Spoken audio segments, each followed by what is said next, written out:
Amen. Alors nous sommes heureux de nous retrouver ce matin afin de pouvoir partager la parole du Seigneur, rendre un culte qui lui est agréable. Alors bien-aimés, avant d'entrer dans la parole que le Seigneur a pour nous, je veux simplement revenir sur une annonce importante qui est celle du camp du réveil. Le camp de réveil avec l'apôtre Ivan que nous aurons dans moins d'un mois maintenant, à Montréal. Encore une fois, c'est un camp. En général, on appelle ça le camp ADN. ADN, ça veut dire Amérique du Nord. Ça veut dire que c'est un camp qui ne concerne pas l'église de Trois-Rivières seulement ou l'église de Montréal seulement. Ça concerne tout le continent nord-américain, Canada et États-Unis. Et vraiment, nous sommes plus qu'encouragés à véritablement nous rendre disponibles pour un tel moment. Donc, c'est la fin de semaine. Le lundi est férié. Le lundi qui suit le camp, c'est le lundi de l'action de grâce. Donc, c'est choisi en conséquence. Donc, nous pouvons prendre le temps de vivre ce moment-là. Et puis lundi, on va se reposer. Amen. Amen. Donc vraiment, cette année, de manière particulière, ça va se faire au Palais des Congrès. Parce que l'année passée, on a eu des soucis au niveau des places. Pour ne plus faire en sorte que les gens viennent. Et puis les gens n'ont pas la possibilité de s'asseoir ou s'asseoir dans le hall. Vraiment, par la grâce de Dieu, Dieu nous a permis d'avoir une place au Palais des Congrès de Montréal. Amen. On aura la plus grande salle là-bas. Alors vraiment, c'est un coût bien aimé. Ce camp a un coût bien aimé. C'est offert, mais ce n'est pas gratuit. Offert, ça veut dire que ça a coûté quelque chose à quelqu'un. Et puis la personne là a donné ça. Nous recevons ça sans payer, mais ça a coûté quelque chose à quelqu'un. Et si en l'occurrence, ça coûte quelque chose à notre église. Amen. Et c'est vraiment des coûts très, très, très élevés. Très élevés, parce qu'au-delà de la salle, il faut des compagnies qui vont gérer la sono, qui vont gérer l'écran. Vraiment des compagnies spécialisées dans ça. Amen. Et tout ça fait monter vraiment tout le budget à un coup. Et vraiment, nous sommes plus qu'encouragés à semer pour une telle œuvre. Et surtout aussi même à ne pas dévaloriser un tel investissement. Donc si vraiment on a pris le temps de faire tout ça bien aimé, c'est pour que toi et moi on puisse être dans les meilleures conditions. Amen. Alors vraiment, prends le temps. Réserve ce que tu as, les logements que tu as réservés, prends tes vacances comme tu as à prendre, mais à partir de vendredi, le 10, nous sommes tous à Montréal. Amen. Nous sommes tous à Montréal. On va, par la mesure du possible, dans les jours qui viennent, essayer d'organiser les départs et tout, les retours, les covoiturages, mais vraiment, c'est une dynamique qui nous concerne, nous tous, les amis. Nous tous. C'est un message que le Seigneur veut communiquer à nous tous ici en Amérique du Nord. Amen. Alors vraiment, prenons le temps d'être présents. Amen. Est-ce qu'on peut acclamer le Seigneur? Amen. Gloire à Dieu.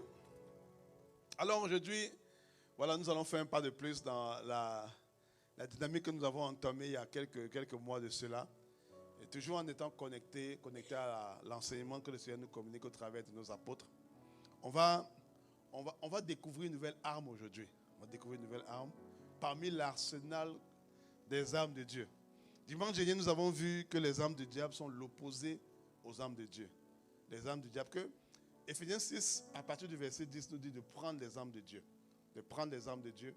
Mais s'il y a des armes de Dieu pour résister au diable, mais le diable aussi a ses armes.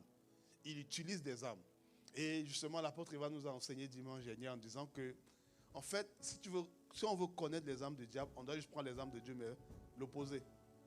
Donc, s'il y a la ceinture de la vérité, c'est parce qu'il y a la ceinture du mensonge.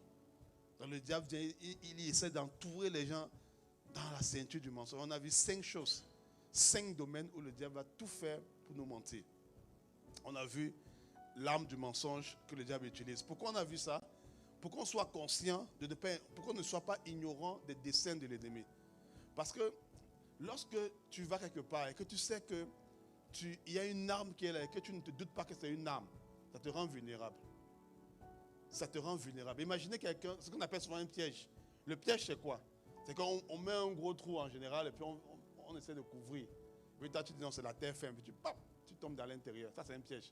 Donc, la terre qui semblait de la terre n'était pas une terre, mais c'était une arme. Dans le fait, si quelqu'un avait su que c'était une arme, la personne ne serait pas tombée dans le piège. Donc en fait, l'ennemi nous piège souvent dans ce sens que on n'arrive pas à discerner ses armes, les armes qu'il utilise. Et dimanche dernier, on a parlé de l'arme qu'on appelle le mensonge. Il utilise une arme qu'on appelle, c'est une de ses premières armes, le mensonge. Le mensonge. Alors je nous invite à retourner, voilà, à aller sur nos différentes plateformes pour écouter le message du dimanche dernier. Parce qu'aujourd'hui, on va voir, non pas une arme de diable aujourd'hui, mais on va voir une arme que Dieu utilise et que Dieu veut que nous utilisions. Parce que ce sont les armes que Dieu lui-même utilise. Amen. L'arme qu'on va voir aujourd'hui, c'est l'arme qu'on appelle le bouclier de la foi. Bouclier de la foi. Amen. Donc, Éphésiens chapitre 6, je lis du verset 11 au verset 17, la Bible nous dit: revêtez-vous de toutes les armes de Dieu afin de pouvoir tenir ferme contre les manœuvres du diable. En effet, ce n'est pas contre l'homme que nous avons à lutter, mais contre les puissances, contre les autorités, contre les souverains de ce monde des ténèbres, contre les esprits du mal dans les lieux célestes. C'est pourquoi prenez toutes les armes de Dieu afin de pouvoir résister dans le jour mauvais et tenir ferme après avoir tout surmonté. Tenez donc ferme. Ayez autour de votre taille la vérité en guise de ceinture. Enfilez la cuirasse de la justice. Mettez comme chaussure à vos pieds le zèle pour annoncer l'évangile de paix. Verset 16. Prenez en toutes circonstances le bouclier de la foi avec lequel vous pourrez éteindre toutes les flèches enflammées du mal. Faites aussi bon accueil au casque du salut et à l'épée de l'esprit, c'est-à-dire la parole de Dieu. Amen. Alors on a parlé de la ceinture de la vérité. On a parlé de la cuirasse de la justice. Et on a parlé des chaussures que sont le zèle de l'évangile.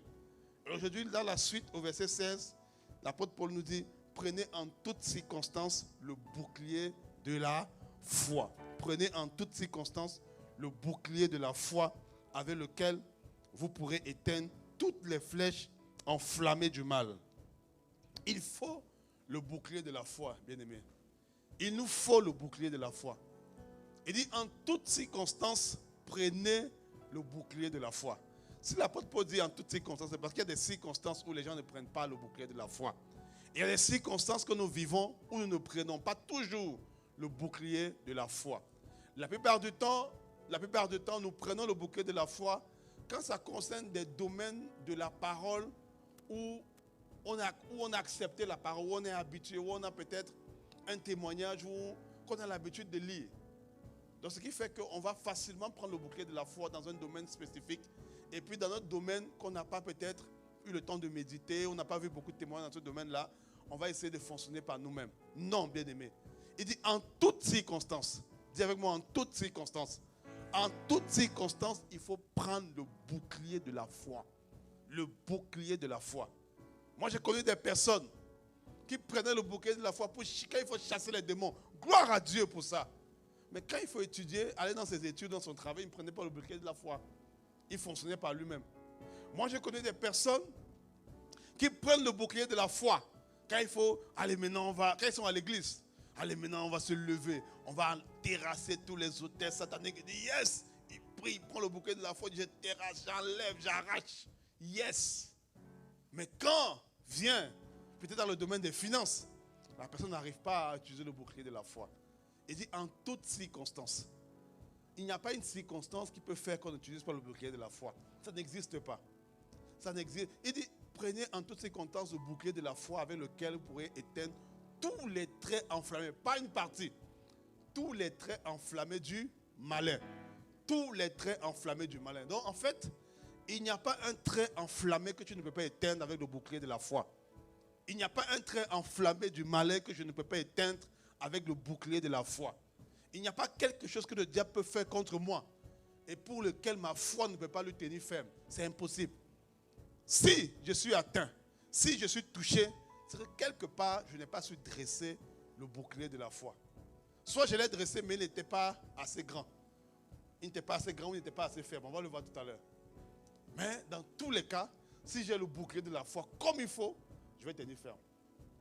Je vais tenir ferme. Et le bouclier de la foi peut éteindre tous les traits enflammés du mal. Tous les traits enflammés. 1 Jean chapitre 5 du verset 3 au verset 4. 1 Jean chapitre 5 du verset 3 au verset 4. La Bible nous dit: car l'amour de Dieu consiste à garder ses commandements. Et ces commandements ne sont pas pénibles. Parce que tout ce qui est né de Dieu triomphe du monde. Et la victoire qui triomphe du monde, c'est notre foi. La victoire qui triomphe du monde, c'est quoi? Notre foi. Qu'est-ce qui permet de triompher du monde? Notre foi. Qu'est-ce qui permet de triompher du monde? Notre foi. C'est notre foi qui permet de triompher. Qu'est-ce qui permet de triompher contre toute attaque de l'ennemi? Le bouclier de la foi. Le bouclier de la foi. Et ce terme, cette expression est souvent mal définie. Mal définie. Et ça fait que la vie de plusieurs chrétiens s'en trouve affectée. Vous savez, dans la marche avec Dieu, il y a des choses qui sont plus,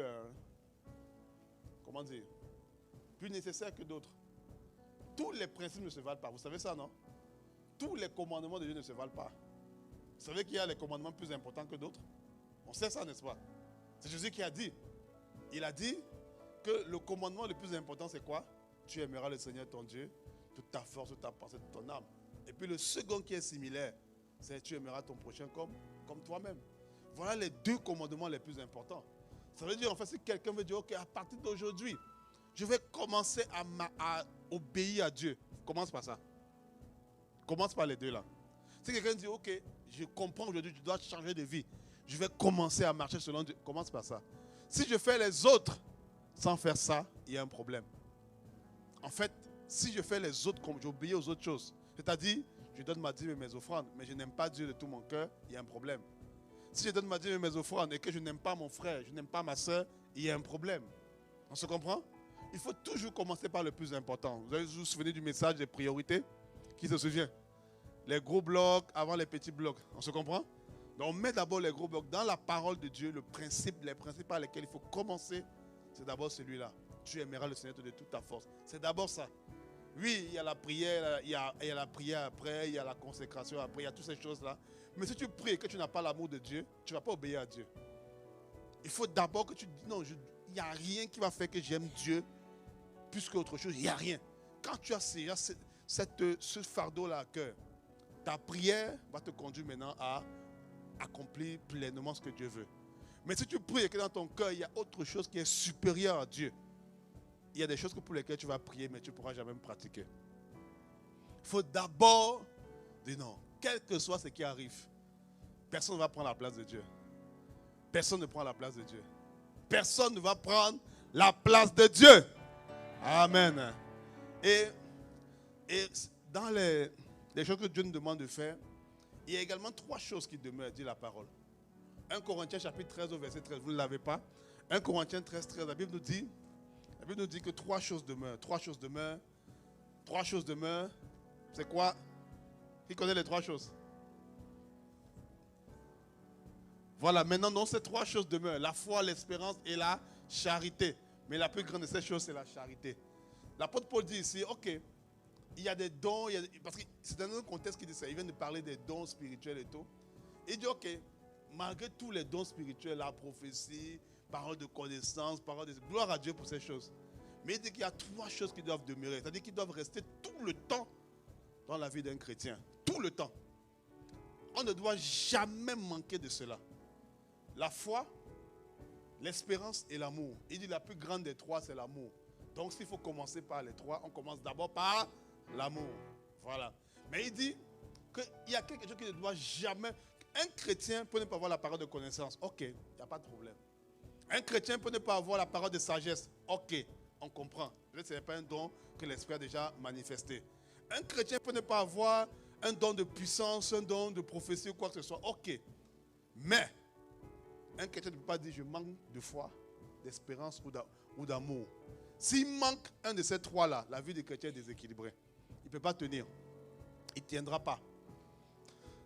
Il ne doit jamais manquer la foi, l'espérance et l'amour. Jamais. Jamais dans la vie d'un chrétien. Même si tu as tout perdu, tu dis voilà, je ne connais rien de la parole de Dieu. Tu ne retrograderas pas par la grâce de Dieu. Mais tu es moins en forme spirituelle, il faut toujours que les 3 restent. Ça doit rester. Si la foi n'est pas là, tu ne peux pas résister au train enflammé du malin. On ne peut pas résister sans la foi. L'espérance traite avec la vie d'après. L'espérance traite beaucoup avec la vie d'après la mort. Un chrétien ne doit jamais... Et je vois beaucoup d'aujourd'hui des chrétiens mal vivre des départs. L'apôtre Paul dit, nous n'avons pas à vivre le deuil comme les personnes qui n'ont pas d'espérance.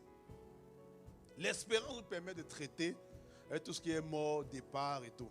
C'est ça l'espérance. Donc quand vous voyez tu vois peut-être dans un moment, le chrétien s'enroule par terre, il se roule, il déchire les vêtements pour dire je suis foutu, la personne est partie. L'espérance manque. Il manque d'espérance. Ou du moins, l'espérance n'est pas assez forte. Mais ça doit rester. On se comprend? La foi, l'espérance et l'amour. L'amour, c'est la nature même de Dieu. Quelqu'un qui n'a pas l'amour ne peut pas refléter Dieu. On n'aura même pas envie de rester à côté de lui. Alors quelqu'un qui a de l'amour, qui manifeste l'amour, même s'il n'a pas, il n'a rien, mais il a l'amour là, bien aimé, en fait les gens vont vouloir rester à côté de lui. Les gens vont vouloir marcher à côté de lui. Les gens vont vouloir être en interaction avec lui. Parce qu'il aura la nature de Dieu. On se comprend? Donc mon point ici, c'est de dire que mon frère, ma soeur, la foi est quelque chose qui est non négociable. Il n'y a pas de personnes qui sont appelées à dire non, moi je suis appelé à marcher par la foi. L'autre dit non, moi je suis appelé à marcher sans la foi. Non, nous sommes tous appelés à marcher par la foi. Tous appelés à marcher par la foi. La foi est quelque chose de non négociable. Non négociable. Amen. Le problème c'est que la foi n'est pas quelque chose qui est statique. C'est-à-dire que la foi grandit. La foi n'est pas statique, la foi est dynamique. La Bible dit que lorsque nous avons donné notre vie au Seigneur, nous avons reçu la mesure de foi, une mesure de foi. Une mesure de foi. En fait, quand on est de nouveau, il y a une mesure que chacun reçoit. Maintenant, c'est la responsabilité de chacun de faire grandir sa foi et de la faire affermir. C'est la responsabilité de chacun. De la responsabilité de chacun. Grandir la foi et la faire affermir. Mais personne n'est né avec une grande foi. Personne n'est né avec une foi qui est ferme, qui peut déplacer les montagnes au début. Personne n'est né comme ça. La foi, lorsqu'elle est donnée aux chrétiens, elle a la capacité, elle a les caractéristiques de pouvoir déplacer les montagnes. Mais il faut que la foi grandisse. C'est comme mon garçon, par exemple, qui est né, il a 2 ans. Il a la capacité d'avoir des enfants. Qui peut douter de ça? Personne. C'est un garçon. Tu vois? Mais il ne peut pas encore le faire à l'âge là. Il a besoin de grandir. Il a besoin de grandir. Il a besoin de prendre, de manger, de mûrir. Jusqu'à un âge qu'on va appeler la puberté. Là, la capacité va être manifestée. On se comprend? Mon point, c'est de dire en fait que tu peux avoir quand on donne notre vie au Seigneur, on a la mesure de foi. Cette mesure de foi a la capacité de faire des exploits. Mais il faut qu'elle grandisse. Il faut la faire grandir. Et la foi ne grandit pas de manière hasardeuse. Elle grandit de manière intentionnelle. Amen. Il faut être intentionnel pour faire grandir sa foi. Intentionnel. Le titre de mon message ce matin, c'est comment augmenter le bouclier de la foi. Parce que nous tous ceux qui sont en Christ ont la foi. Tous ceux qui sont en Christ ont la foi. Tous ceux qui sont en Christ ont une mesure de foi. Une mesure de foi. Maintenant, le problème, c'est que comment les gens ont la foi, ont la mesure de foi, et puis ils sont attaqués, on est attaqué par les traits enflammés de l'ennemi, et souvent on craque. Qu'est-ce qui fait ça? En fait, c'est parce que la mesure de foi, elle n'a pas grandi, elle n'a pas pris la forme d'un bouclier. Elle n'a pas pris la forme d'un bouclier. Beaucoup ont la foi. Beaucoup ont la foi. Mais beaucoup ont une petite foi. Et souvent, cette petite foi n'a pas la forme d'un bouclier. C'est-à-dire, on ne la met pas en opposition à ce que le diable fait. À ce que le diable fait. Vous savez, mardi, on a eu la visite du pasteur Peggy ici. Et puis le mercredi, voilà, on a fait un podcast, d'ailleurs même qui va bientôt sortir. Je vous conseille d'écouter, ça va être très intéressant. Et parmi les questions que je lui ai posées dans le podcast, je lui ai demandé, pasteur, parce qu'elle se présente aux élections législatives de son pays d'origine, le Gabon. Et elle se présente dans la députation. Et puis je lui ai demandé, mais si vous ne gagnez pas, elle m'a dit non, je vais gagner. Dès que j'ai dit si vous ne gagnez pas, elle a coupé ce que j'ai dit, elle a dit je vais gagner. Donc c'est ça qui m'a... Parce que j'ai dit, mais il y a quand même bon, écoute, pas pour incriminer, il y a quand même les tripatouillages. C'est dans tous les pays, hein, ça arrive partout. Vous comprenez? Même aux États-Unis, il y a une année là, en 2000, je pense que c'est 2000, entre Al Gore et puis George Bush Jr., il y a eu des tripatouillages. Vous comprenez? Il peut y avoir des tripatouillages partout, ce n'est pas rattaché à un pays. Je dis, mais comment les hommes qui sont là-bas, comment vous êtes sûrs qu'ils ne vont pas tripatouiller, ils ne vont pas faire des trucs? Elle me dit, non, quel que soit ce qu'ils font, je vais gagner. Je vais gagner. Et lorsqu'elle a dit ça, je dis, waouh, quelle foi! En fait, je me rends compte que face à la pensée du tripatouillage électoral, la pensée de la fraude électorale, elle a dressé le bouclier de la foi. Elle dit, non, je vais gagner. Je vais gagner. Quel que soit ce qu'ils font, je vais gagner. Et ça m'a marqué, bien aimé. Ça m'a marqué. Beaucoup d'entre nous ne savons pas dresser le bouclier de la foi. Le bouclier de la foi. Plusieurs sont venus me voir. Parce que vous savez, on a une église, il y a beaucoup d'étudiants. Et souvent avec les défis de scolarité et tout. Et voilà. Vous savez, quand c'est des montants quand même abordables, ça va. Vous voyez, on peut aider, on peut faire de quoi. Mais souvent les montants des étudiants étrangers, vraiment, voilà, c'est pas aisé. Donc, j'ai dit, mais c'est quoi? Vraiment, j'ai pas fini de payer mes frais. Il dit, mais c'est combien? 22 000 $. Il dit, ok. La première question, mais comment as-tu vu ça? Pourquoi je pose la question à la personne, savoir comment as-tu vu ça? C'est de savoir, est-ce que ta foi est dressée comme un bouclier? Parce que si ta foi n'est pas dressée comme un bouclier, il y a un problème. Donc ma responsabilité première, c'est de m'assurer que, est-ce que tu as mis le bouclier de la foi? Oui, tu regardes à ce que tu dois payer avant c'était quoi, le 9 septembre, c'était ça? Voilà, le 9 septembre. Et puis, tu regardes à tes fonds, tu vois dans ton compte bancaire, même souvent le moins. On dit, mais tu dois payer 22 000. Et puis je dis, mais est-ce que ma responsabilité première, ce n'est pas de pouvoir. C'est d'abord de m'assurer, est-ce que tu as le bouclier de la foi? Est-ce que tu as dressé la foi comme un bouclier? Si tu dresses la foi comme un bouclier, rien ne va arriver. En fait, rien ne va t'atteindre, c'est ça que je veux dire. Et ce que Dieu a dit en ce qui te concerne va s'accomplir. Amen. Et vraiment, je bénis Dieu de ce que, en tout cas, toutes les personnes que j'ai rencontrées, la plupart, en tout cas 90% des gens que j'ai rencontrés, et qui ont fait ça, et qui ont dressé la foi comme un bouclier, Dieu a honoré leur foi. D'une manière ou d'une autre, Dieu a honoré leur foi.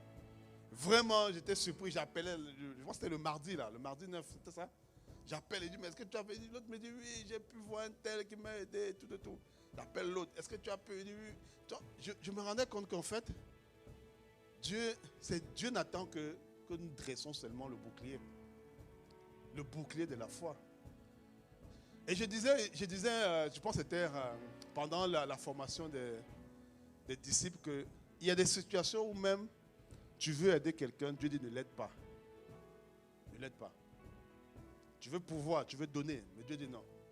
En fait, il y a des personnes qui ont besoin d'apprendre à dresser le bouclier. Et quand tu les aides, quand tu donnes, en fait, oui, tu les aides aujourd'hui, mais tu les affaiblis dans la durée.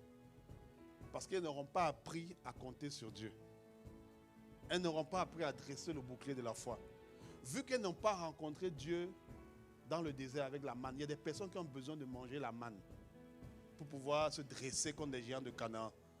Mais si tu les prives de la manne dans le désert, en fait, tu les affaiblis face aux géants qui vont voir. Il y a des gens qui ont besoin de manger la manne dans le désert. Le but de la manne, c'était de montrer au peuple d'Israël, en fait, que Dieu peut tout faire. Dieu peut tout faire. C'était ça l'objectif.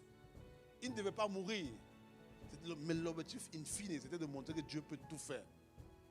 Dieu peut tout faire. Et il y a des personnes comme ça, pour lesquelles elles ont besoin de voir la manne. Et d'être convaincus que non, Dieu peut tout faire. Pour que le jour où ils arrivent à Canaan et qu'ils voient des géants, ils ne disent pas, nous sommes comme des sauterelles. Non, ils disent non, si Dieu est avec nous, on peut les battre. Donc, il y a des personnes, ce n'est pas, donc souvent quand vous avez besoin d'aide, vous dites, ah mais pourquoi les gens ne mettent pas? Non. Il y a des situations où Dieu va même permettre que les gens n'aient rien à te donner pour que tu expérimentes la manne. Pour que tu apprennes à compter sur lui. La marche dans le désert. Pourquoi? Parce que ça va te permettre de travailler le bouclier de ta foi. T'apprendre à dresser ta foi comme un... Ce qui fait que demain, quand tu auras d'autres défis, Tu vas dire non, le Dieu que j'ai rencontré dans le désert, c'est le même Dieu qui va me secourir ici. Je ne vais pas mourir. C'est le même Dieu. Il y a des gens qui ont besoin. C'est pourquoi la foi est tellement cruciale dans la vie d'un chrétien. La foi ne doit jamais être une option. Vous savez, souvent, on vient souvent dans les milieux chrétiens où, en général, quand quelqu'un a un problème, il essaie d'abord de le résoudre de lui-même. Quand ça ne marche pas, quand il est bloqué, là, il dit maintenant, je ne fonctionne pas la foi. Souvent, c'est comme ça. Oh non, la foi doit être la première option. La foi doit être la première option. J'ai souvent vu des situations où les gens, la personne était malade. On a bien à l'hôpital, ça ne marche pas. Dès que ça marche à l'hôpital, souvent même, ce n'est pas ton cas ici, souvent on va chez le féticheur avec la personne. Ça ne marche pas. Quand on dit là, ça ne marche pas, on va aller voir le pasteur. On amène maintenant chez le pasteur ou chez le prêtre exorciste, je ne sais pas. En tout cas, chez une personne qui représente Dieu aux yeux de la personne. Quand ça ne marche pas, on dit, ah, là maintenant c'est la foi. Hein? C'est la foi, on n'a plus le choix. Non, la foi doit être la première option. La première réponse que je dois donner à n'importe quelle flèche de l'ennemi, c'est ma foi. C'est ma foi, ça ne doit pas être autre chose. Même si j'ai les compétences, même si j'ai la capacité de m'en sortir, je réponds d'abord par la foi. Ma compétence ou ma capacité. Si par exemple j'ai un problème, je ne sais pas, une situation qui se passe, je ne vais pas me dire, ah mais c'est parce que j'ai l'argent, donc je vais pouvoir gérer. Non, c'est parce que Dieu est avec moi, je vais pouvoir gérer. Ma foi doit être la première réponse. La première réponse. Si ta première réponse sont tes compétences, c'est ton argent. Si ta première réponse, c'est ta piété. Si ta première réponse, tu comptes sur ta force. Laisse-moi te dire, mon frère, ma soeur, le jour où tu n'auras plus de force, le jour où tu n'auras plus de compétences, le jour que Dieu va peut-être enlever ça pour te tester, tu seras désemparé. Désemparé. La première réponse d'un chrétien doit être la foi. Quand les trains enflammés arrivent, l'espérance, c'est pour la vie dans l'au-delà. L'amour, c'est pour manifester l'amour entre les frères et sœurs, entre les êtres humains. Mais l'interaction qu'un chrétien doit avoir avec le monde des ténèbres, c'est la foi. Un chrétien ne doit pas interagir avec le monde des ténèbres, avec l'amour. Non, non. Ni avec l'espérance. Non, pour dire, ah, ça va aller demain. Non, ça va pas aller demain. Ça va maintenant. L'espérance, c'est demain, c'est après-demain. On se comprend? L'interaction qu'un chrétien doit avoir avec le monde des ténèbres, c'est la foi. Il n'y a pas autre chose à opposer. Il n'y a pas autre chose. Il n'y a pas à dire non, demain, après-demain, ça va aller. Non, c'est maintenant. La foi, c'est pour voir les choses maintenant. L'espérance, c'est pour voir les choses après. La foi, c'est maintenant. L'amour, c'est pour manifester l'amour avec les êtres humains. Les êtres humains, les frères, les sœurs. Voilà, ça c'est l'amour. Et envers Dieu, ça c'est l'amour. Mais face au train enflammé de l'ennemi, c'est la foi qu'on oppose d'abord. On oppose d'abord la foi en premier. La foi en premier. Tu reçois la lettre. On te dit non, avis d'expulsion du Canada. Qu'est-ce que tu dois faire en premier? La foi. C'est la première chose que tu dois te poser. Pas commencer à chercher, mais il faut que je trouve un bon avocat. Il faut que j'invente une histoire. Non! La première des choses, c'est ta foi. La solution vient après, mais d'abord la foi. Si tu checkes et que tu vois que ta foi est là, ta foi en place, là maintenant cherche la solution. Mais si tu checkes et que tu vois que ta foi n'est pas là, travaille, même si tu as la solution, travaille d'abord ta foi. Travaille d'abord ta foi. Travaille d'abord ta foi. La première chose qu'un chrétien doit opposer. En fait, je me suis rendu... Regardez l'armure. Vous savez, vous n'avez pas peut-être l'image, mais il y a un film que j'avais vu il y a cela quelques années, 300, le film 300. Je ne sais pas si vous l'avez vu. Et dans ce film-là, il y a une armée particulière, spartiate. Et ils sont reconnus comme des grands guerriers, des très grands guerriers dans l'histoire, dans la Grèce antique. Et ils avaient une façon de tenir le bouclier. Ils tenaient le bouclier de sorte que quand tu venais contre eux, en fait, tu ne les touchais pas. C'est le bouclier que tu rencontrais. Lorsqu'on parle du bouclier ici, là il est petit, ça c'est un soldat romain. Lui c'est un romain. Les boucliers des Spartiates n'étaient pas comme ça. C'était un bouclier qui pouvait couvrir tout le corps. Donc quand il se mettait à genoux, il mettait le bouclier. Quand l'adversaire venait, on ne pouvait pas le toucher. On ne pouvait pas le toucher. Donc quand il mettait le bouclier, On ne pouvait pas le toucher. Et ils avaient une formation qu'ils faisaient également en équipe. Ils mettaient un bouclier et ils mettaient en haut. Ce qui fait que quand l'ennemi envoyait des flèches, ce qu'on appelle les trains enflammés, il envoyait, on ne pouvait pas les toucher. On touchait le bouclier. Je me suis rendu compte que mon frère, ma soeur, en fait, le diable ne doit pas avoir accès à nous. Il doit avoir accès à notre foi. En fait, il ne doit pas dealer avec nous. Il deal avec notre foi. Le bouclier doit être là. Même s'il vient, je plie les genoux dans la prière, je mets le bouclier de la foi. Je reste derrière. Il va frapper, mais il sait qu'il va... Il ne va pas pouvoir m'avoir. Il ne m'aura pas. Il ne t'aura pas, bien-aimé. Quand tu dresses le bouclier de la foi, l'ennemi ne peut pas t'atteindre. Il ne peut pas t'atteindre. En général, tu vois, dans les combats comme ça, quand le soldat part, quand on envoie une flèche, qu'est-ce qu'il met? Le bouclier. Et puis il avance. Le bouclier, et puis il avance. C'est le bouclier qui interagit avec les attaques de l'ennemi. C'est ta foi qui doit faire ça. Pas la foi du pasteur. Pas la foi de ton voisin, de ta voisine. La Bible dit que le juste vivra par sa foi. Sa foi à lui. Pas la foi de quelqu'un d'autre. Ne compte pas sur la foi de quelqu'un d'autre. Parce que la personne là, elle n'est pas omnisciente, c'est-à-dire elle n'est pas partout. Elle ne connaît pas tout, pardon. Elle n'est pas omnipotente, elle n'a pas toute la capacité. Elle n'est pas tout le temps avec toi. Ne compte pas sur la foi d'un parent même. Ne compte pas sur la foi d'un parent. Le parent ne sera pas toujours là. Il ne sera pas. Même s'il est là, un jour il partira. Parce que le sens de la vie, c'est que ce sont les enfants qui enterrent leurs parents. Ça, c'est le sens de la vie. Donc, si tu comptes toujours sur la foi de papa, la foi de maman, gloire à Dieu. Mais à un moment donné, tu dois compter sur ta propre foi. Sur ta propre foi. Sinon, tu risques d'être seul à un moment donné. Le parent doit communiquer les principes de la foi, mais l'enfant lui-même doit développer ça. Il doit développer. Alors, mon frère, ma soeur, la foi, c'est ce qui amène dans le visible ce que Dieu fait dans l'invisible. En fait, c'est une monnaie d'échange. Voilà, c'est ça, c'est exactement ça. Vous voyez ici? Donc, quand les Spartiates, ça c'est une image du film, puisque le symbole qui est sur le bouquet, c'est le symbole de Sparte. Et quand l'ennemi arrivait, ils avaient la lance là, ils se courbaient sur le bouclier. Et quand l'ennemi arrivait, ils frappaient le bouclier.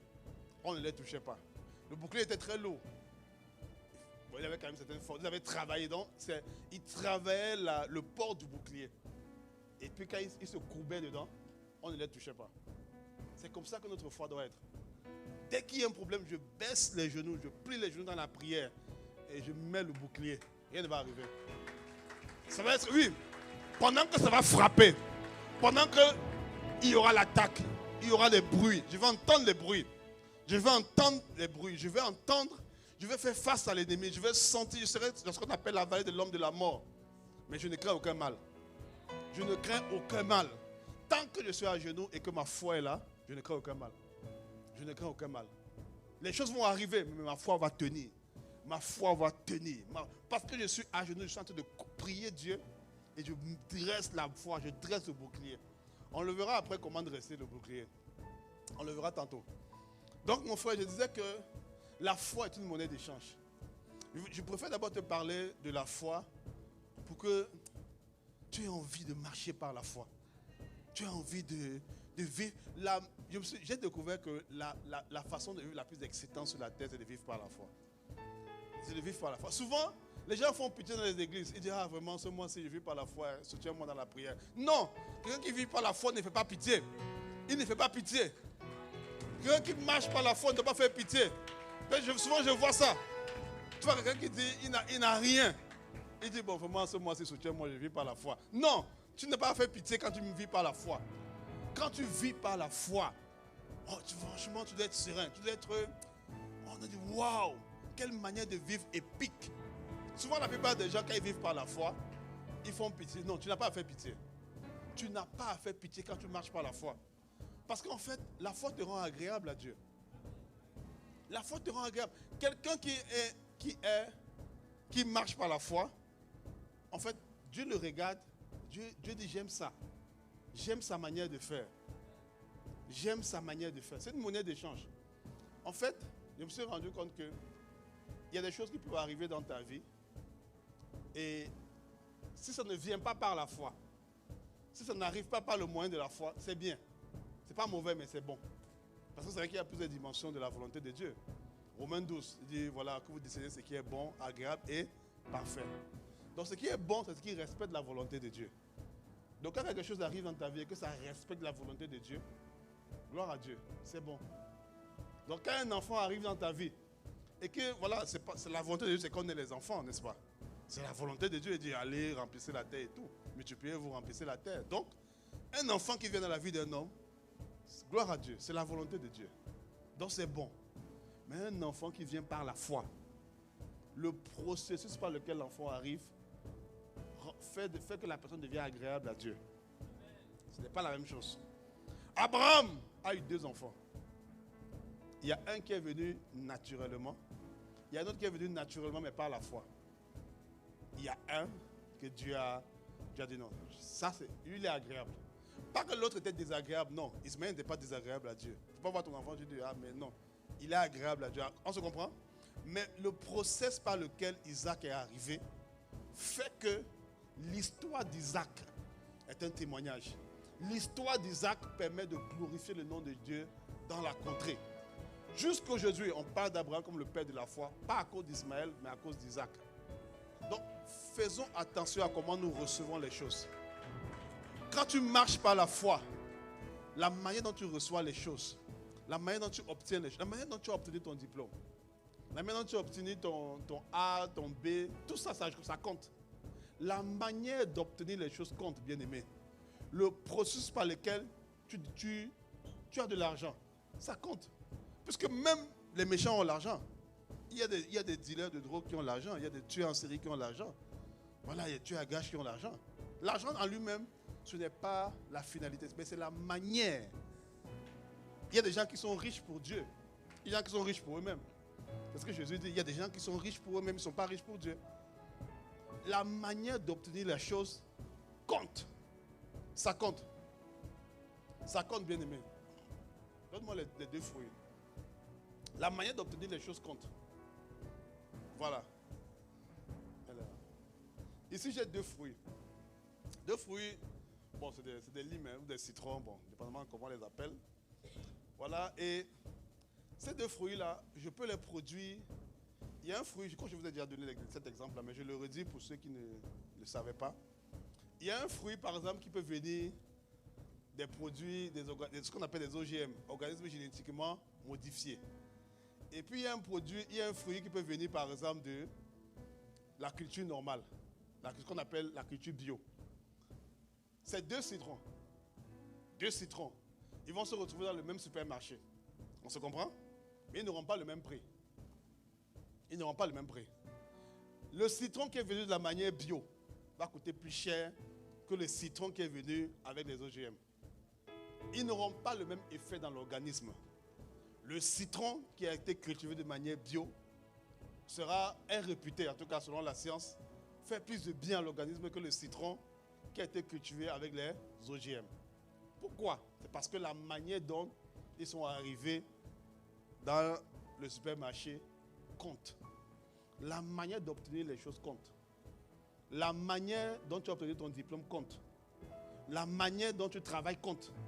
Tout le monde peut travailler. Tu es un travailleur lambda. Ok, c'est bien de travailler, gloire à Dieu. La Bible dit que le précédent trésor d'un homme, c'est son activité. Donc travailler, c'est une bonne chose. Mais ce n'est pas tout le monde qui travaille avec la foi. Tu peux travailler par la foi.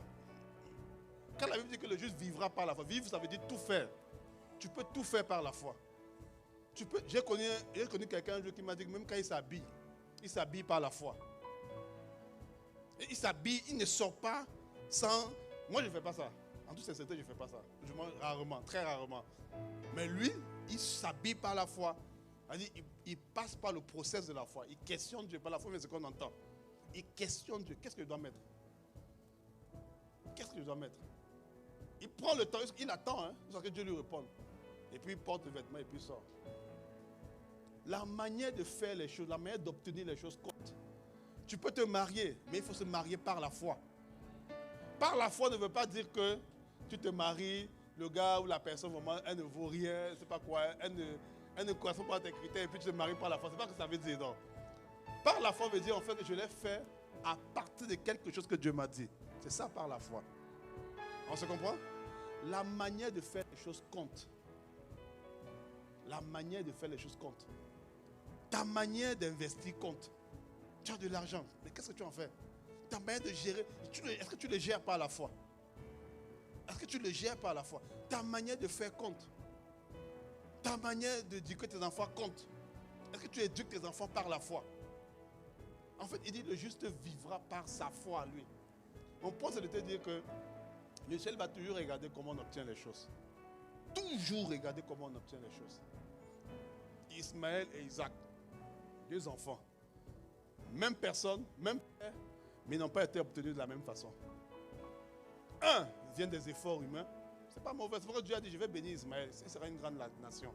Est-ce que Dieu a dit d'Ismaël? Il n'a pas maudit Ismaël. Mais il a dit, Isaac, c'est l'enfant de la promesse. Parce qu'il est venu d'une façon qui m'est agréable. Une manière qui m'est agréable.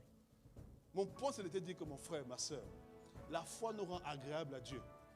Quand tu marches par la foi, oui, souvent quand tu décides de marcher par la foi, tu veux passer par des temps difficiles. Mais que personne ne te prenne en pitié. Que personne n'ait pitié de toi. Pour dire, oh, regardez, il marche par la foi, vraiment, supportons-le, soutenons-le, c'est pas facile pour lui. Non! Sois fier de marcher par la foi. Sois fier de faire les choses par la foi. Sois fier de faire les choses par la foi. Je suis fier de faire les choses par la foi. De travailler par la foi. Je suis fier de cela. Je suis fier de cela. La foi te permet d'anticiper les choses. Quelqu'un qui marche par la foi, souvent les gens croient que la foi, c'est marcher dans quelque chose que tu ne connais pas. Non. Non. La foi est très concrète. Je dis la foi est très concrète. On le verra tantôt, si on a le temps, aujourd'hui ou le dimanche prochain. La foi est très concrète, mon frère, ma soeur. La foi n'est pas quelque chose d'abstrait. Non, non, non, non.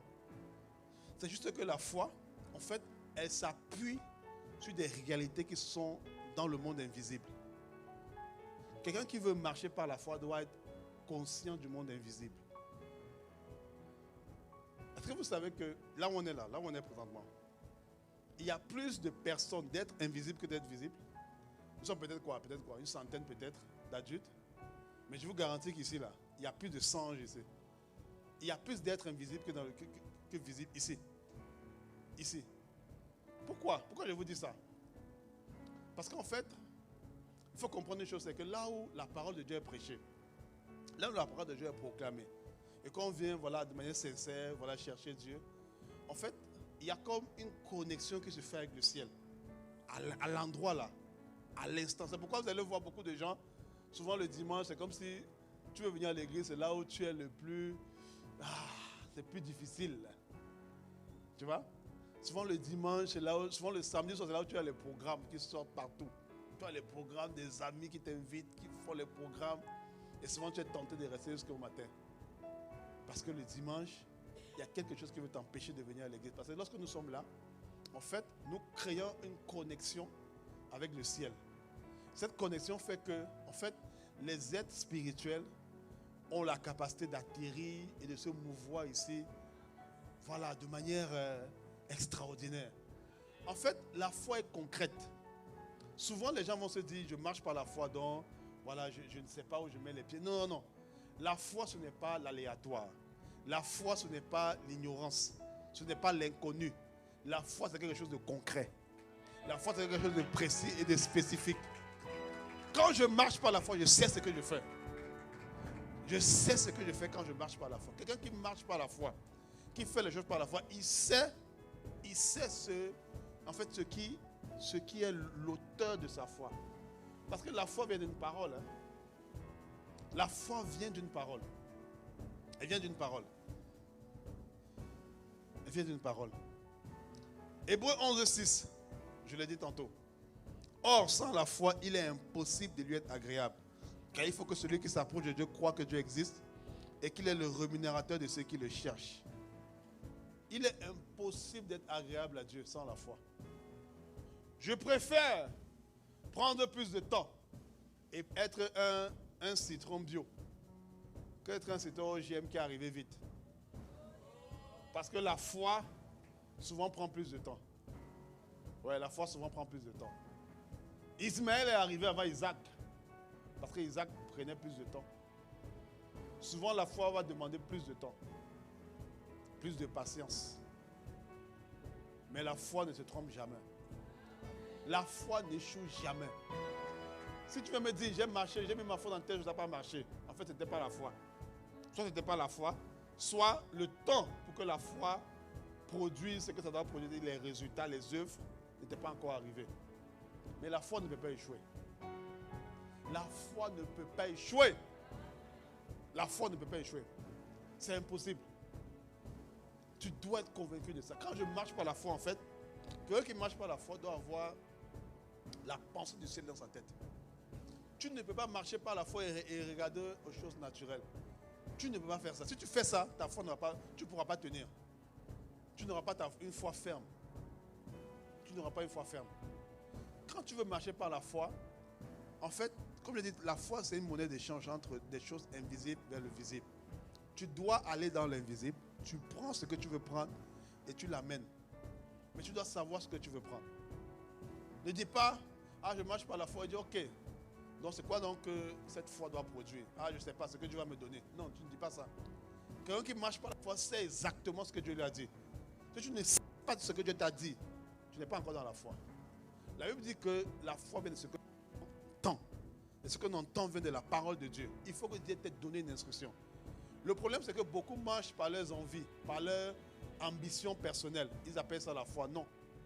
Je peux avoir l'ambition de devenir l'homme, je ne sais pas quoi, l'homme le plus riche du monde. Il ne faut pas dire que c'est la foi. Pour que je dise que c'est la foi, il faut que Dieu m'ait dit, je veux que tu sois l'homme le plus riche du monde. Mais si Dieu ne m'a pas dit ça, c'est de l'ambition. C'est de l'ambition. On se comprend? Marcher par la foi nécessite de connaître ce que je veux obtenir.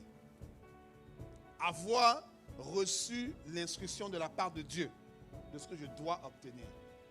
C'est ça, marcher par la foi. Marcher par la foi nous rend agréables. Il y a des personnes que Dieu voit sur la terre. Elles n'ont rien. Et puis nous, on les plaint. On dit, vraiment, il faut que Dieu te visite. Non. Dieu regarde la personne, Dieu dit, la personne me plaît. J'aime sa manière de vivre. J'aime sa manière de faire les choses. J'aime sa manière. Elle est agréable à Dieu. Elle est agréable, elle me plaît.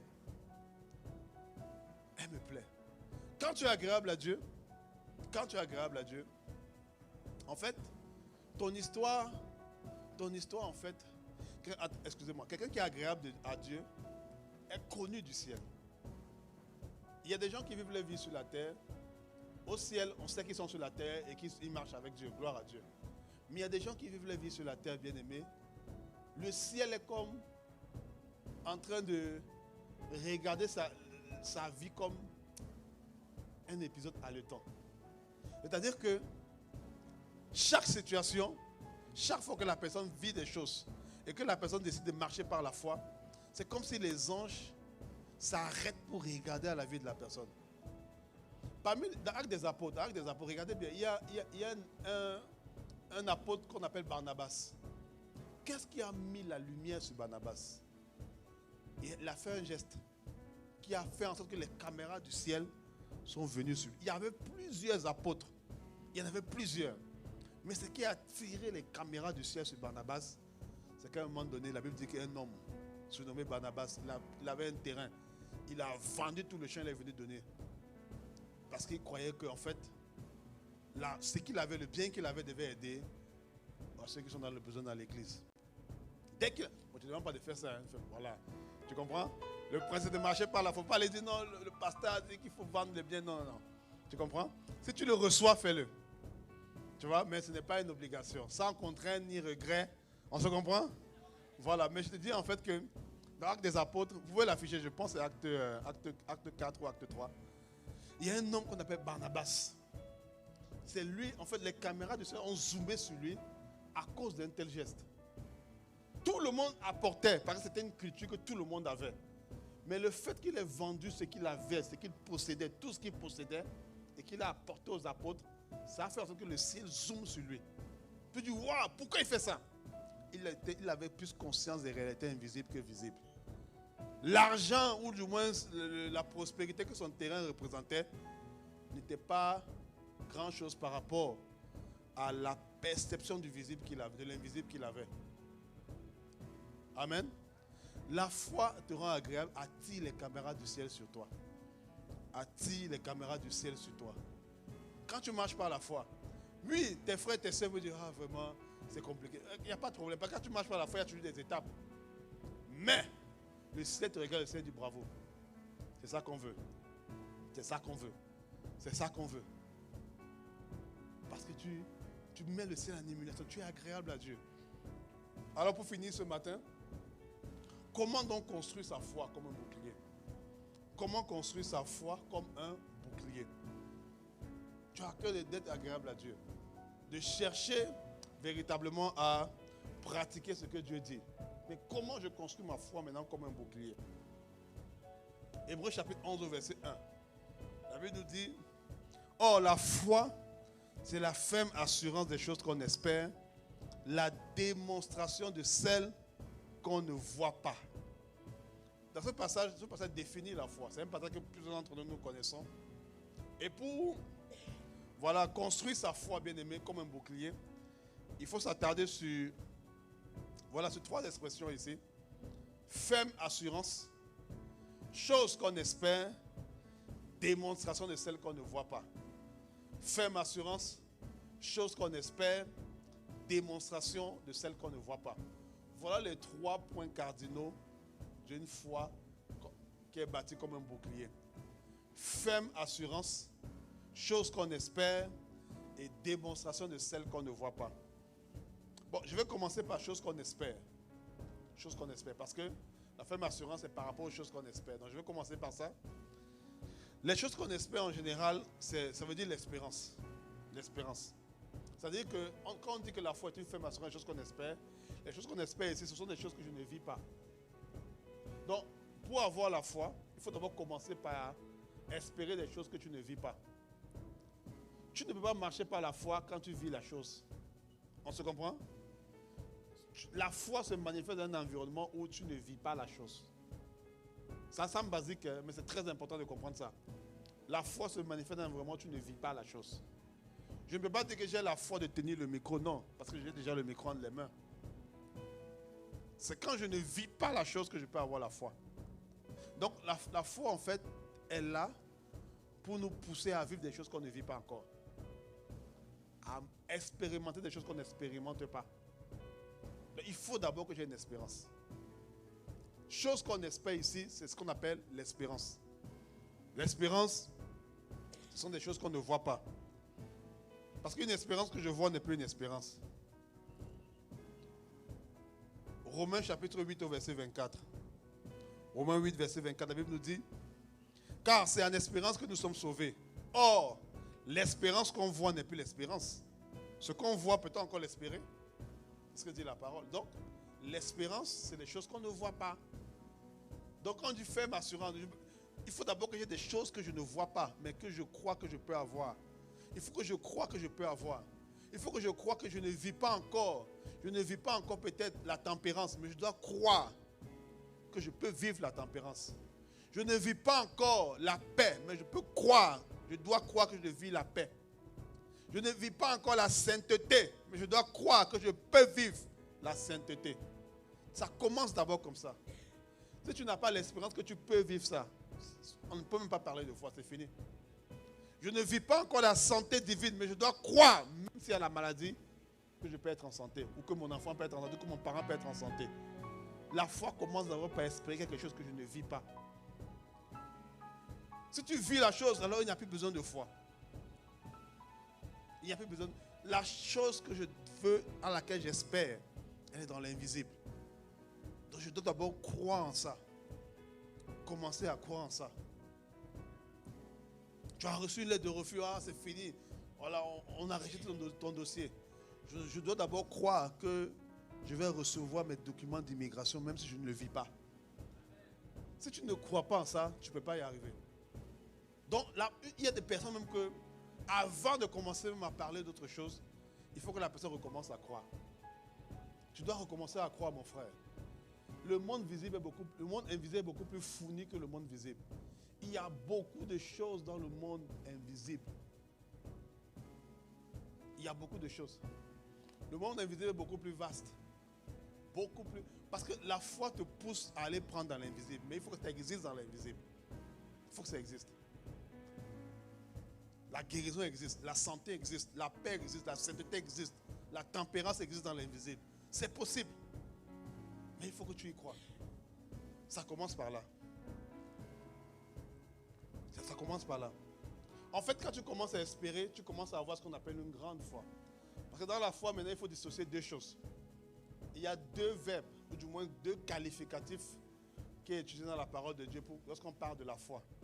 Il y a la grande foi, et puis il y a la foi qui est ferme. Il y a la grande foi, et puis il y a la foi ferme. La grande foi et la foi ferme. La grande foi ici veut dire simplement que je crois que Dieu peut le faire. C'est ça la grande foi. Quand je commence à espérer, alors ma foi est grande. Mais quand je commence à résister à l'opposition, alors ma foi est ferme. Donc je peux avoir une grande foi, mais elle n'est pas ferme. Alors je vais croire facilement que Dieu peut faire, mais quand l'opposition va venir, je vais craquer. Ça, c'est une foi qui est grande, mais qui n'est pas ferme. Une foi qui est ferme et qui n'est pas grande, elle peut être ferme, mais ça va être grande. Je veux croire que Dieu peut le faire dans un petit domaine de ma vie, un seul domaine de ma vie, mais dans d'autres domaines, je ne veux pas croire. Et dans le domaine où je crois là, quand quelque chose arrive, non, je tiens ferme.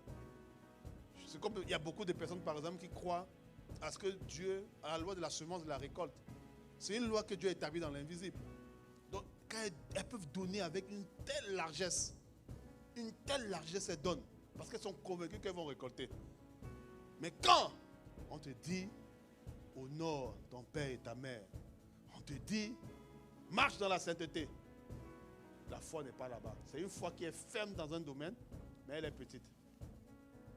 On se comprend? Elle est petite. Donc une foi peut être grande sans être ferme et vice-versa. On va voir quelques exemples. Voilà Matthieu chapitre 15 du verset 25 au verset 28. Matthieu 15 du verset 25 au verset 28. C'est une femme, la femme cananéenne dont on a lu le passage il y a quelques dimanches avec l'apôtre Mohamed. Elle est venue rencontrer Jésus. Parce que Jésus, elle avait besoin de guérison. De guérison pour sa fille. Elle avait besoin de guérison pour sa fille. Jésus n'avait pas le temps pour elle. Jésus lui a dit, je suis venu vers les brebis perdus de la maison d'Israël. Et on ne prend pas la nourriture des petits enfants pour le donner aux petits chiens. C'est ce que Jésus lui a dit. Mais regardez la grande foi. La femme dit, mais elle vint se prosterner devant lui et dit, Seigneur, secours-moi.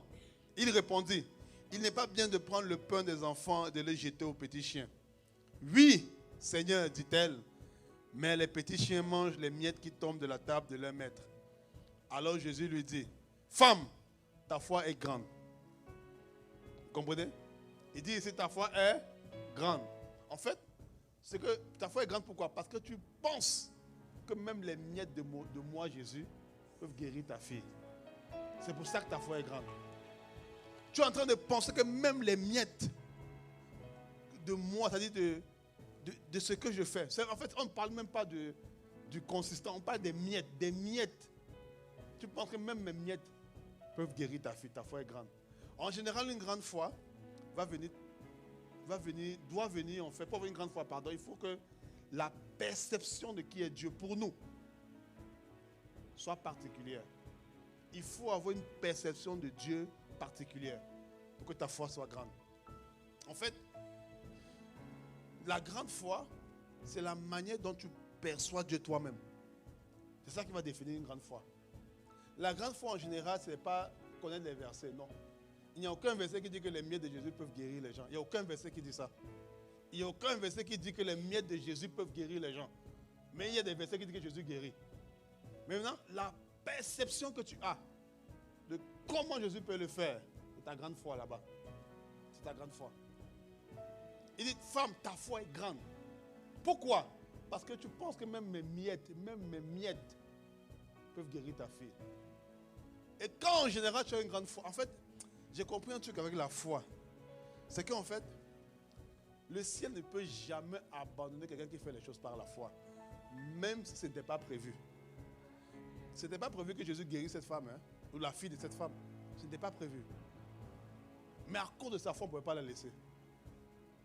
À cause de sa foi, on ne pouvait pas la laisser. Le ciel ne va jamais permettre que quelqu'un qui met sa confiance en Dieu soit vraiment confus. Je n'ai jamais vu ça. Je n'ai jamais vu ça. Jamais je n'ai vu. Quelqu'un qui dit, moi j'ai mis ma confiance, j'ai été confus, c'est qu'il y a autre chose que je ne me dis pas. Mais quand tu es sincère avec, tu mets ta confiance, oui, peut-être dans le temps, ça peut prendre du temps, mais jamais quelqu'un qui a été déçu. Ce n'était pas prévu que Jésus guérisse sa fille. Ce n'était pas prévu. Que Jésus lui a dit, il a dit la vérité. Jésus ne ment pas. Il dit, on ne prend pas la nourriture des enfants dans nos petits chiens. Donc, en d'autres termes, je continue ma route. Mais la femme a dit, même les miettes peuvent guérir. Et il dit, femme, ta foi est grande, sois traitée conformément à ton désir. À partir de ce moment, sa fille fut guérie.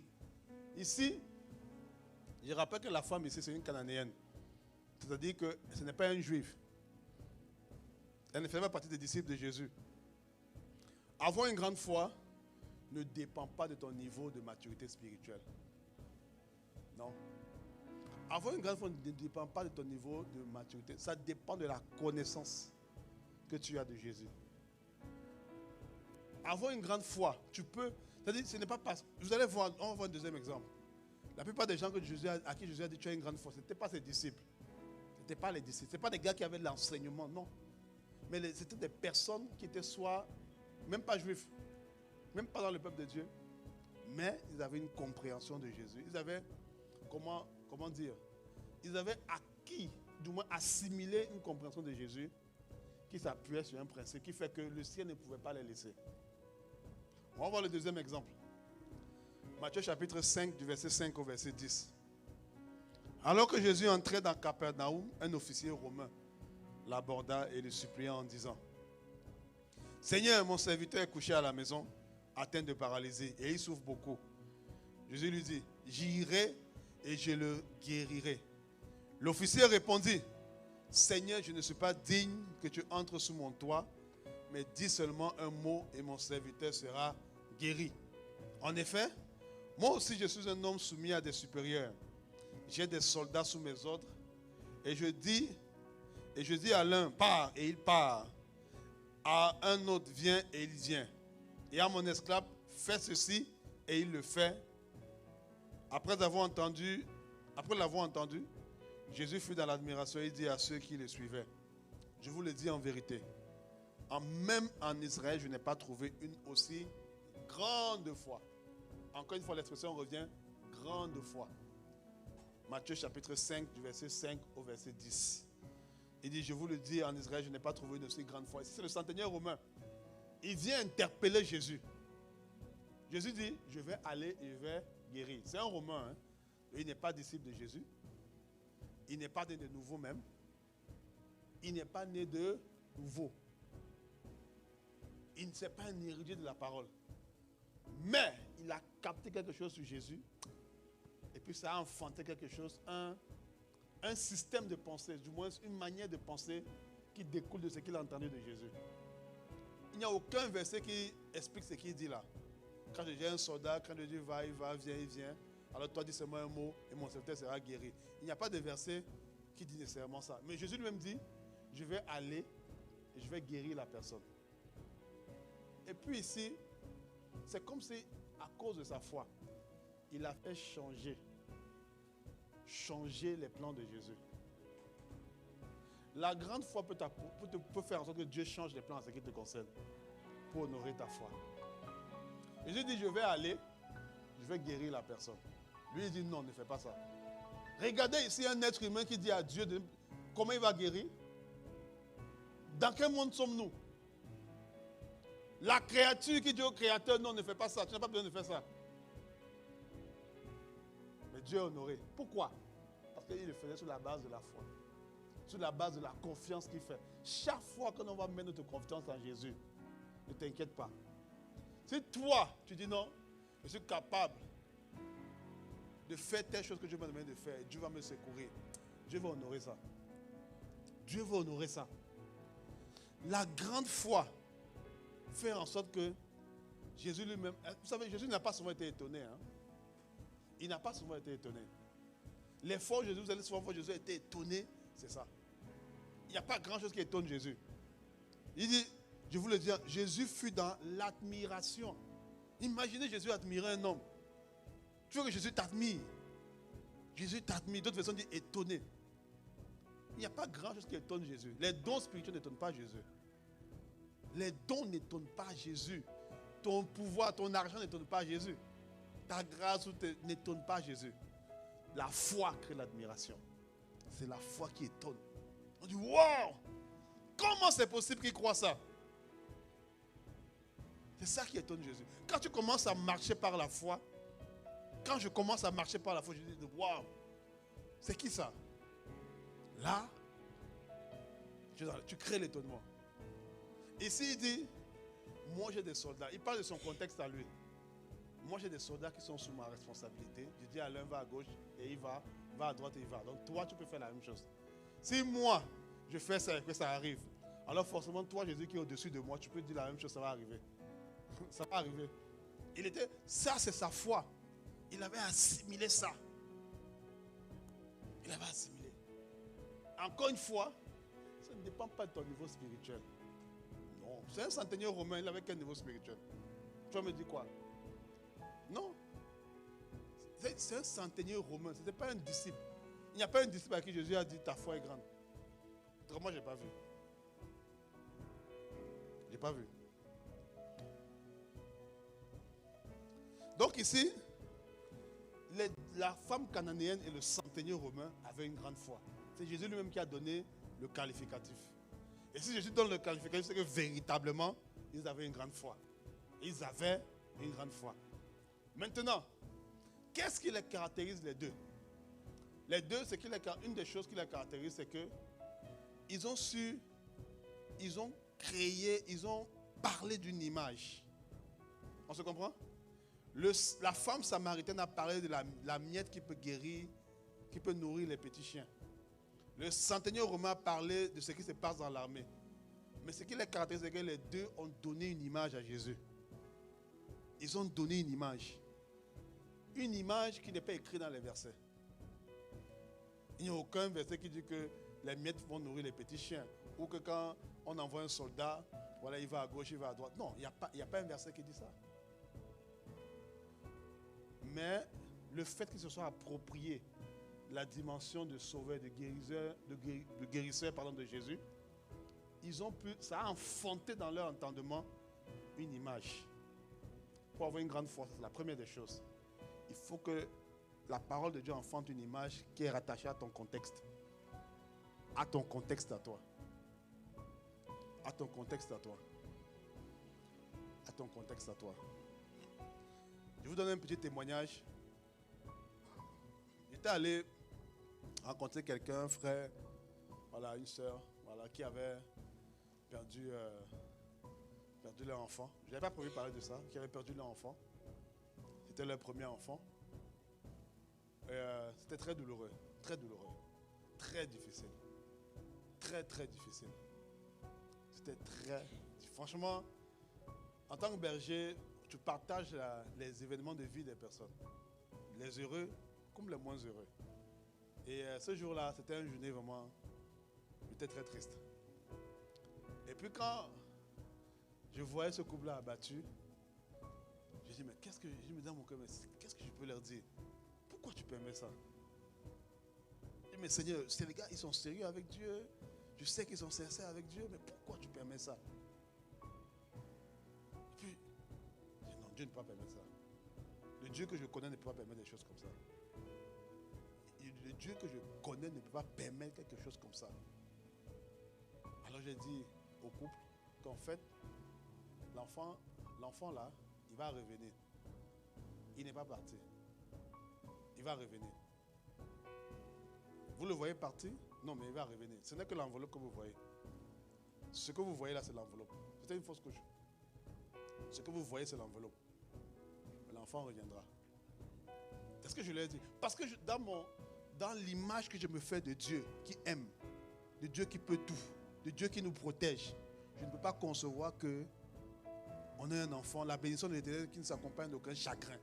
Je ne conçois pas que Dieu nous bénisse et on pleure après. Ça n'a pas de sens. Donc, comme je ne conçois pas ça, je dis, mais c'est... En fait, je n'ai pas eu besoin de prier des heures. L'enfant là va revenir. Que ce n'est que le corps. Et c'est la parole qui est montée dans mon cœur. C'est l'image qui est montée dans mon cœur. Quelques temps après, il m'appelle, même couple. Ils me disent qu'ils attendent un enfant.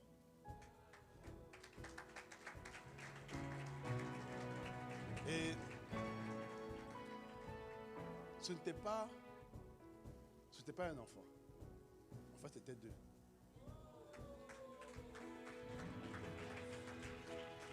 Et puis quand je suis rentré à la maison, je dis, mais comment ça se fait? Dieu me dit, tu te souviens que tu avais dit que l'enfant en fait va revenir. En fait, c'est le premier et le deuxième. C'est ça. Dans mon entendement, quand tu marches avec Dieu, tu ne dois jamais, en fait, tu dois avoir l'image des principes de Dieu en toi. C'est-à-dire qu'il faut que ta relation, ce que tu connais de Dieu, enfante des images en toi. Tu me suis? Ça doit enfanter quoi? Des images. Ça doit enfanter des images en toi. Ce que tu connais de Dieu doit enfanter des images pour que ta foi soit grande. Donc il y avait l'image, et deux, c'était la parole qu'ils ont relâchée.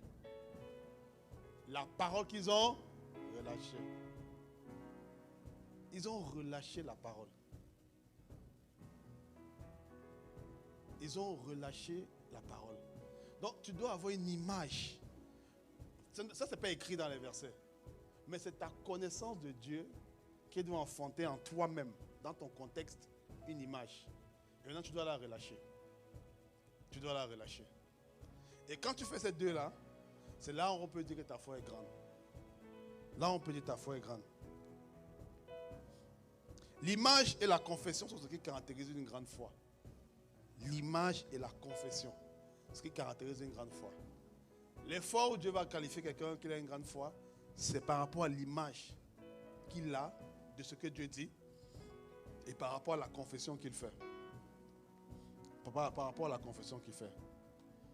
La prochaine fois, dimanche prochain, je te parlerai de comment tu fais, comment je fais pour enfanter des images dans mon entendement. Je te montrerai que en fait, les cinq sens sont les canaux par lesquels on enfante l'image de la foi.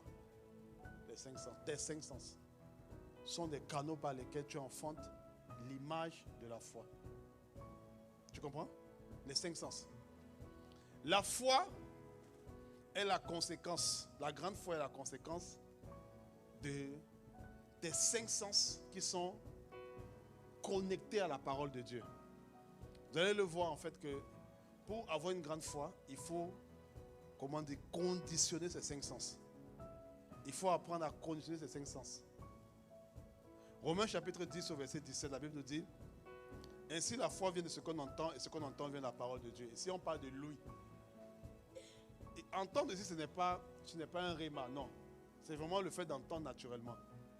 Le fait d'entendre tout le temps la même parole, tout le temps, à un moment donné, ça va générer la foi.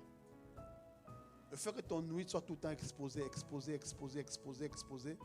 ça va générer à un moment donné la foi. Le fait d'entendre, ça va générer la foi. La foi vient de ce qu'on entend. Il faut exposer son ouïe, mettre son ouïe sous la foi. Et puis entendre. On se comprend? Voilà. Il faut laisser son ouïe connecté à Dieu. Ça, c'est pour que la foi, lui, change et que la foi sorte à partir de ce que j'entends. Ensuite de ça, oui, j'ai un peu de temps, je vais continuer. Ensuite de ça, on va parler du goûter et de l'odorat. Il faut que le goûter ou l'odorat soit connecté à la parole de Dieu. Alors tu me diras, mais comment ça se fait? Matthieu chapitre 21, verset 21.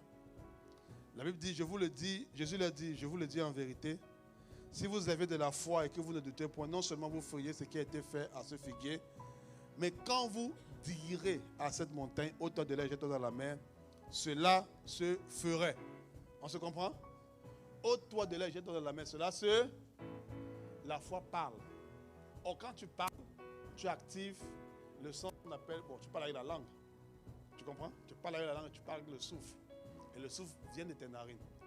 Donc, tu actives deux sens qu'on appelle le goûter et l'odorat. C'est pourquoi la foi doit entendre ce que Dieu dit, mais la foi doit parler. La foi, il faut que la foi parle, il faut qu'elle s'exprime, il faut qu'elle annonce, il faut qu'elle décrète, il faut qu'elle proclame, il faut qu'elle établisse les choses. On se comprend? La foi parle.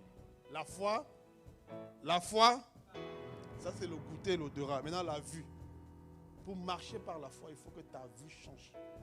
La manière de voir les choses doit changer. Il dit, Jean chapitre 11, verset 40. Il dit, ne t'ai-je pas dit, si tu crois, tu verras la gloire de Dieu. Quand tu commences à croire, il y a une image qui va s'imprégner. Il y a une image.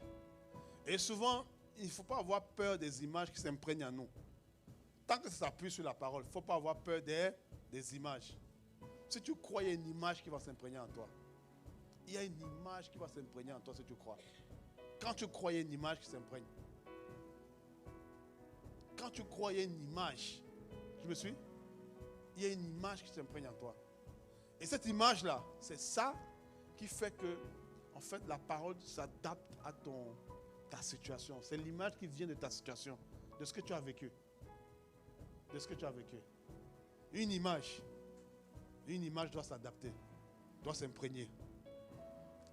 Et tu vas voir le toucher. Le toucher, c'est 2 Corinthiens chapitre 5, au verset 7. La Bible nous dit, car nous marchons par la foi et non par la vue. Nous marchons quoi? Par la foi et non par la vue. Quand tu marches par la foi, en fait, c'est comme si la vue physique peut devenir un obstacle, une opposition à la marche par la foi. Ta vue, ce que tu vois physiquement là, les choses que tu vois, peut devenir un obstacle à la marche par la foi. Tu m'entends? Est-ce que tu m'entends? La vue physique peut devenir un obstacle à la marche par la foi. Il y a des situations où je dois apprendre à fermer ma vue. Bon, tu ne marches pas comme ça, non. Tu vois? Mais ce que je veux te dire, c'est qu'il y a des images que tu dois enlever de ton entendement. Enlever de ton entendement. Si par exemple, je suis là, je prie par exemple pour expérimenter une bénédiction dans le domaine par exemple de l'immigration. Voilà. Je veux couper de ma vue toutes les images qui montrent des gars comment on a refusé le dossier, on les a forcés à quitter le Canada. Évidemment que je dois refuser ça. Si tu mets ça sur ta vue là, mon gars, ça va te décourager. Comment tu peux t'exposer à ça et puis après, je ne comprends pas, je suis découragé. Non. Tu comprends? Coupe les images en fait, qui n'aillent pas dans le sens de ta foi. Expose les images qui vont aller dans le sens de ta foi. Expose-toi à ces images-là. Expose-toi à ces images. Vous avez suivi le témoignage de pasteur Peggy. Elle, c'était l'enfantement. Elle attendait un enfant. Vous vous souvenez? À un moment donné, elle allait chez elle, elle a créé même une salle pour le bébé. Elle a créé une salle pour le bébé et tout. Et il y avait le berceau et tout. Donc, sa vue était tous les jours challengée. Tous les jours, sa vue était challengée. Tous les jours, sa vue était challengée. Tous les jours, sa vue était challengée. Pourquoi? Parce qu'elle a créé un environnement. Le berceau, elle a créé la chambre, elle a tout fait. La vue était challengée. Donc, quand à un moment donné, tu veux marcher par la foi, il faut exposer ta vue à de nouvelles choses. À de nouvelles choses. Il y a un homme de Dieu qui disait que même souvent, tu dois apprendre, même si tu n'as rien, tu t'habilles vraiment, tu constates bien. Tu comprends? Et que tu vas dans l'environnement où tu veux être. Et puis tu restes là-bas, tu regardes. Tu prends même un café. Tu comprends? Tu t'habilles bien. Parce que en fait, ta foi, c'est là-bas que tu veux être. Tu comprends? C'est la voie que tu veux être. Admettons que Dieu t'appelle par exemple à faire des croisades d'évangélisation. Forcément, il fallait être à Kankouka ce week-end. Il fallait y être. Pourquoi? Parce que le fait de voir des hommes de Dieu faire ça, toi, ça va booster ta foi. Ça va booster ta foi. Si tu veux, tu es appelé dans le domaine de la guérison, expose-toi dans des événements où on prie pour les malades sont guéris. Écoute ces témoignages-là. Tu vois? Si tu es appelé par exemple dans le domaine des finances, des affaires et tout, habille-toi bien, va dans les places d'affaires, marche seulement dans la rue. Tu vois un peu les hommes d'affaires, tu vas dans les cafés où ils sont, tu t'assois. Et puis, il y a un frère qui m'a donné un témoignage comme ça. C'est comme ça qu'il n'était pas ici, il était en Afrique. En fait, il faisait rien, il n'avait pas de travail. Mais il s'est bien habillé. Bien, tout ça, il est parti dans un quartier huppé de sa ville. Il s'est assis dans un café. Et puis il s'est assis là-bas. Donc les gens le prenaient comme quelqu'un qui est très fortuné. Qui a beaucoup il n'avait rien, le gars n'avait vraiment. Et il venait d'un quartier vraiment très défavorisé. Donc le gars est parti rester s'asseoir dans le café. Et puis il a pris le café, il a commencé à prendre le café. Puis quelqu'un l'a accosté. Voilà, un partenaire d'affaires l'a accosté. Il dit voilà, j'ai tel projet et tout, est-ce que ça pourrait vous intéresser? Parce que lui, on se dit c'est quelqu'un qui est fortuné. C'est comme ça qu'il a connecté. Donc il y a des fois où tu dois te mettre dans un environnement où tu ressembles à ce que tu veux voir. Amen. Alors on va se tenir debout ce matin. On va prier. On va prier. Est-ce qu'on peut acclamer le Seigneur? Lorsque mes sens physiques sont connectés à ce que Dieu dit, il n'y a pas... C'est impossible que la grande foi ne génère pas. La grande foi vient du fait que j'arrive à connecter mes sens physiques sur la parole de Dieu. Élevons la voix, prions là où nous sommes. Prions là où nous sommes. Rendons grâce à Dieu. Rendons grâce à Dieu.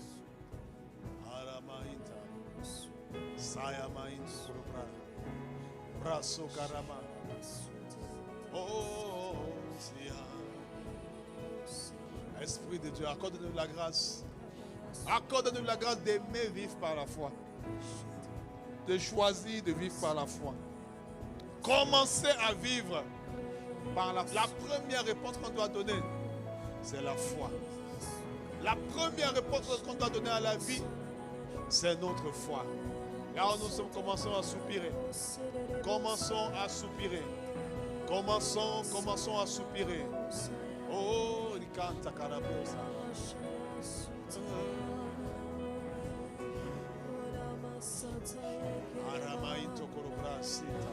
Accorde-nous la grâce de marcher par la foi. Accorde-nous la grâce de vivre par la foi. Accorde-nous la grâce, nous te supplions, de répondre à la vie par la foi. Par la foi. Non pas par nos capacités, non pas par nos forces, non pas par nos possibilités. Accorde-moi la grâce de marcher par la foi, de vivre par la foi, d'aimer vivre par la foi. Oh, vivre par la foi, mon frère, ma soeur. C'est le style de vie qui nous rend agréable à Dieu. Quand tu vis par la foi, oh, tu es agréable à Dieu. Quand tu marches par la foi, tu es agréable. La Bible dit que Jésus le regarda avec admiration en parlant du centenier romain. Jésus le regardait avec admiration. Quand tu marches par la foi, tu crées l'admiration dans le ciel. Quand je marche par la foi, nous créons l'admiration. L'admiration. Brasso karamama. Le juste vivra par sa foi. Par sa foi. Alors accorde-nous la grâce, Seigneur, de vivre par la foi. Karamaha. Oh, de vivre, d'interagir avec les flèches de l'ennemi par la foi. Karamainta, Rosso Karamainto Korobra. Père, nous te bénissons, nous te rendons grâce. Esprit, Karamamainta. Aide-nous, Saint-Esprit. Esprit de Dieu, Saint-Esprit. Karamainto Korobra, si Karamamainta. Ah, le costo Korobra, Sita. Un Saint-Esprit.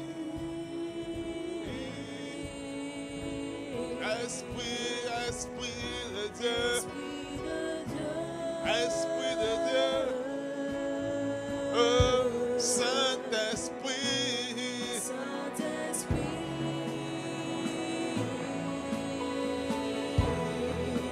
Esprit de Dieu.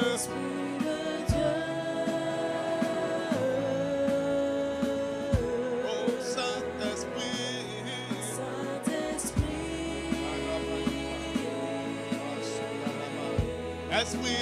Esprit de Dieu. Esprit de foi. Esprit de force. Esprit de capacité. Saint-Esprit. Esprit de Dieu.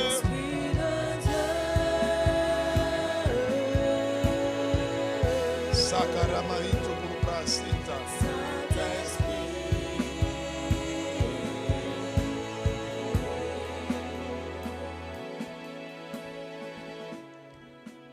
Vous marchez par la foi, mon frère, ma soeur, il faut lui appartenir. Car à la nouvelle naissance, c'est à la nouvelle naissance que nous recevons une mesure de foi. La mesure de foi qu'il faut pour marcher avec lui. Tu peux avoir une grande foi comme le centenier, mais si tu n'es pas né de nouveau, la foi que tu as eue ne te servira à rien. Alors nous allons prier ce matin. Toi, mon frère, ma soeur qui est là et qui ne connaît pas encore le Seigneur, qui n'a pas encore fait la prière du salut, qui n'a pas encore donné sa vie au Seigneur, ou même qui veut revenir au Seigneur, lève la main là où tu es, nous allons prier. Nous allons prier. Lève la main là où tu es. Lève la main là où tu es. Si tu es là ce matin et que tu ne connais pas le Seigneur, ou que tu veux revenir au Seigneur, et tu as laissé la main du Seigneur, nous allons prier. Esprit, Esprit de Dieu.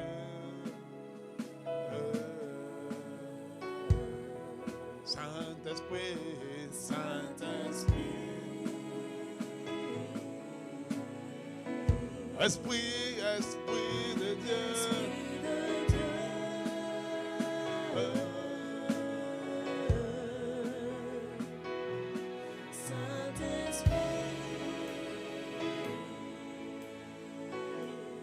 Père, nous te rendons grâce. Merci, Seigneur, pour ce que tu fais. Merci de ce que tu nous amènes à marcher par la foi, à dresser le bouclier de la foi face aux traits enflammés du malin. Seigneur, accorde-nous la grâce. Nous te supplions d'aimer marcher par la foi, désirer vivre par la foi. Et Seigneur, accorde-nous la grâce, Seigneur, de connecter nos sens à ce que tu dis, afin d'enfanter une grande foi. Une grande foi. Voilà, nous te bénissons. Nous te rendons grâce. Merci pour ce que tu fais, pour ce que tu as accompli. Dans le nom de Jésus, nous avons ainsi prié. Est-ce qu'on peut acclamer le Seigneur? Est-ce qu'on peut acclamer le Seigneur? Est-ce qu'on peut acclamer le Seigneur? Acclamons-le comme il le mérite.